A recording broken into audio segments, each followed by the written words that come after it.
Hi, this time I try to explain how you can work with tournaments and events. I'll take it from the perspective of a player, so that's why I'm logged in as a player at the moment, and I'll show you how the player gets to know about a new event.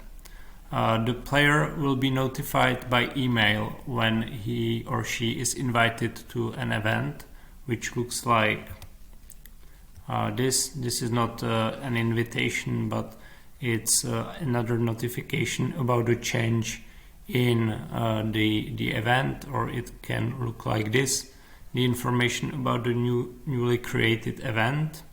So that's one way the player will get an email with the invitation.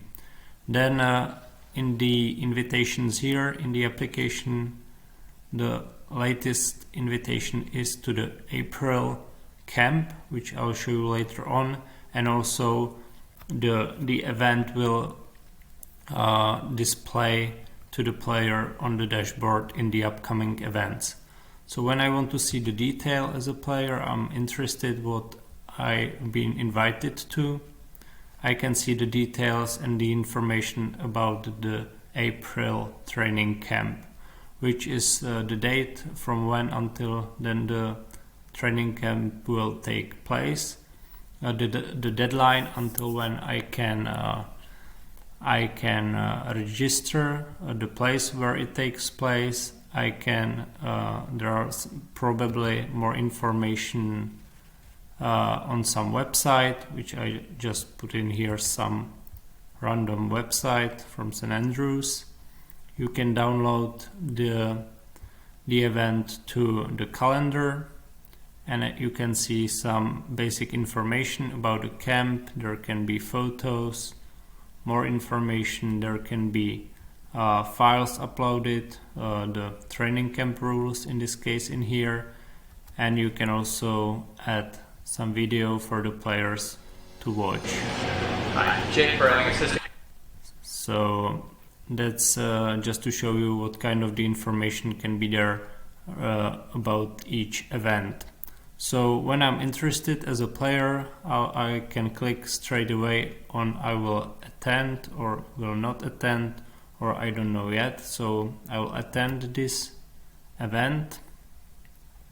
I can see the attendance of the event, so I can see who of my teammates is taking part, which coaches are taking part, and who's not going. I can see the discussion which is going on, or the communication which is going on about the event, and I can reply, and I can have a private conversation with the coach or with the person who's in charge of the event. So this is from the player's perspective. I go back to the coaching profile, and me as a coach, I've got the upcoming events in here on the dashboard as well. So I go straight to the April training camp.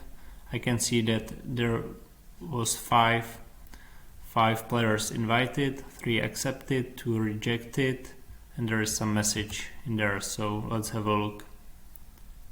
Me as a coach, I can see straight away who confirmed, who rejected, and apart from that, I can see a very similar information as the player.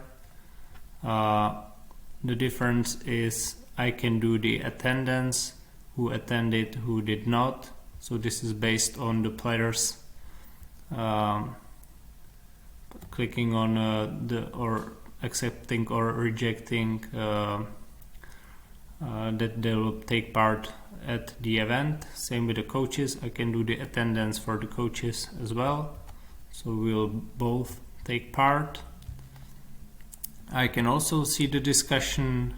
I can go through the private comments from some of the players. There's something to I was chatting to Jason Day to make sure she's alright for the camp with his bag, and I can also use this mass communication feature that I'll send a mass email to the whole group about the event when I need to get more information to them.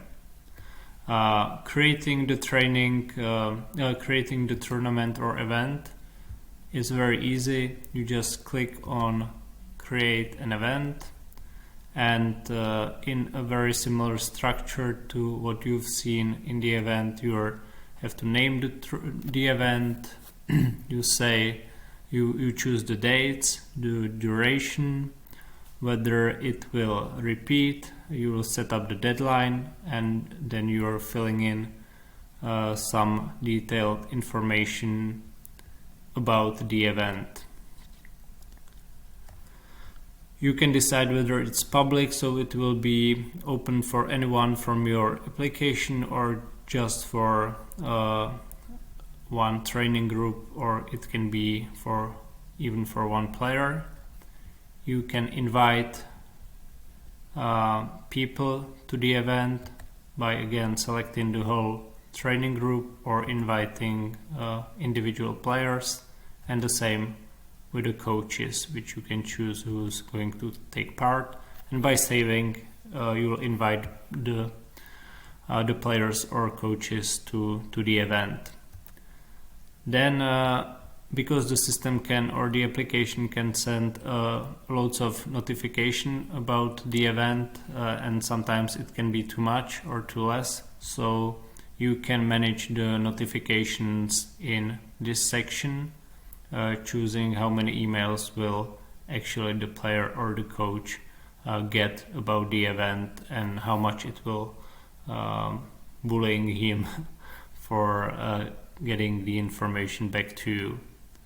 And when you want the event to repeat itself on a weekly basis, monthly basis, 2 weeks basis, you will set it up in this part, and then by clicking on the on saving, it's all done.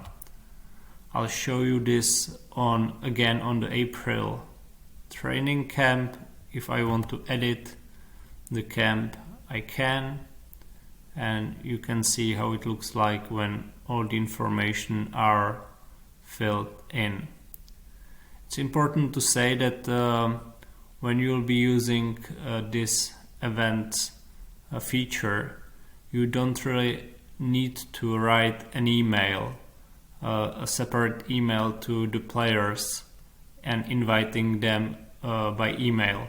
You'll just create a new event, put all the important information in here, and the players will be invited, so they will be able to find out all important information in the detail of the event.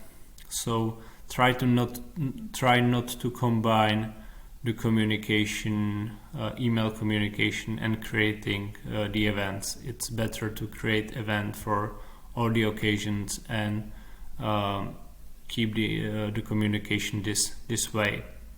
You can see I've got different events created here for the players, and you can filter and search for the events by the name of the event, or by the type of the event, or you can select by the training groups you're using and see to whom the training or the event was assigned to. So I think this is about the events. It's a pretty important feature in the application for the clubs, teams, training centers. Everyone's using this. If you have any questions, just ask me, and I hope you'll be happy with this feature as well. Take care.